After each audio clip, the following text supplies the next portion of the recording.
Hi, I'm Melissa from the Yarn Barn, and today let's address a comment from a viewer who wasn't quite sure how to interpret a tie-up box in a typical threading draft. When you don't have a loom with treadles, you have a table loom. So let's look at how you handle that. First, let's review the parts of a typical threading draft. It has 4 parts: threading, tie-up, treadling, and drawdown. The drawdown gives you an idea of how the yarns are interlacing. It's kind of distracting for what we're doing here, so let's look at the same draft but without the drawdown. All right, so first let's look at threading. In this case, we've got the threading for a 4 harness draft, and the bottom row of this part of the draft is the harness that's closest to you when you're sitting at the loom as if to weave. The next row up is the next harness back. The third one is the third harness back. The fourth one, or the top row, is the farthest harness from you in a 4 harness loom, the farthest one from you as you're sitting at the loom to weave. Then each of these black squares indicates a warp end. And again, this is oriented as you're sitting at the loom to weave.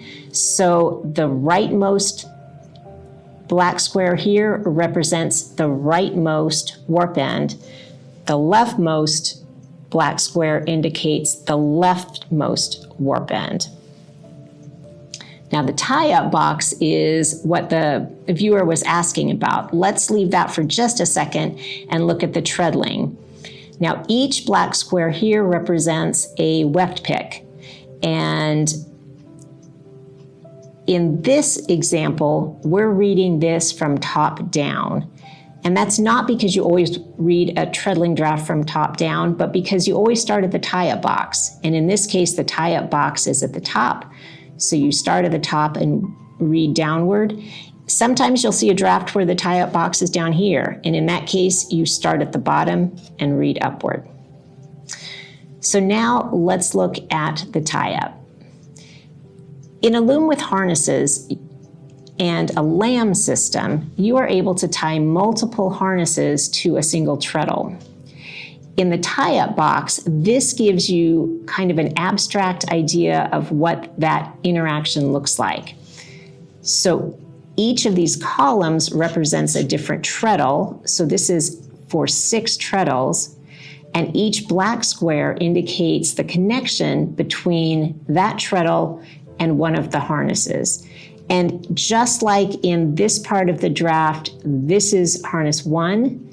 In the tie-up box, all of these squares indicate connections or lack of connection with harness 1. So if you were tying this up, you would tie harness 1 and harness 3 to this first treadle. The second treadle would have harnesses 1 and 2 connected to that treadle. Where you see black squares, that's where you make a connection.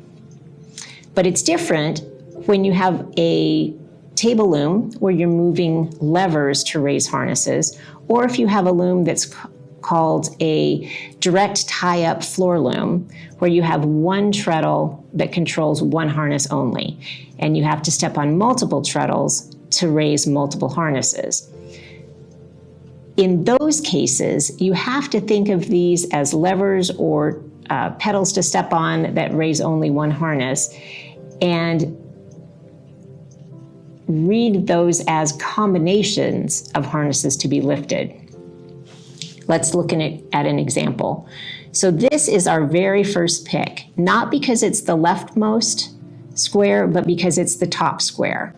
So when you see this here, you look straight up and you see there's a black square on harness 1 and a black square for harness 3. And so you know you need to lift harnesses 1 and 3, and that makes the shed for this pick. Then you go to the second one down, that's here. You look up, you see black squares for harnesses 2 and 4, So you know to open the shed for this pick, you need to raise harness 2 and harness 4. Then you continue reading downward, and in each case you look up to see what harnesses you need to lift. So the way this loom is set up, and this is probably the most common setup in the US, and that is with harness 1 controlled by the leftmost lever. Harness 2, harness 3, and then harness 4, the back harness, controlled by the rightmost lever. There are exceptions to that, and particularly Leclerc, their standard setup is with the rightmost lever controlling harness 1. So just make sure you know what lever is controlling what harness, and then you should be good to go. So these black squares represent harnesses to be lifted, typically by pulling up or down on levers. So here you see you're lifting 1 and 3. That means 1 and 3. Here you've got 1 and 4. So 1 and 4. Now, so you're looking here and then referencing this box, and as you get farther and farther away from the tie-up box, it's more likely, I'd say, that you're going to make a mistake, or at least it's going to be slow.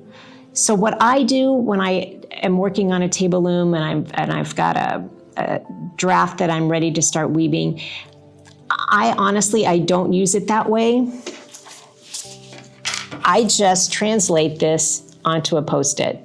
So for this first pick, lift 1 and 3, I just write 1, 3.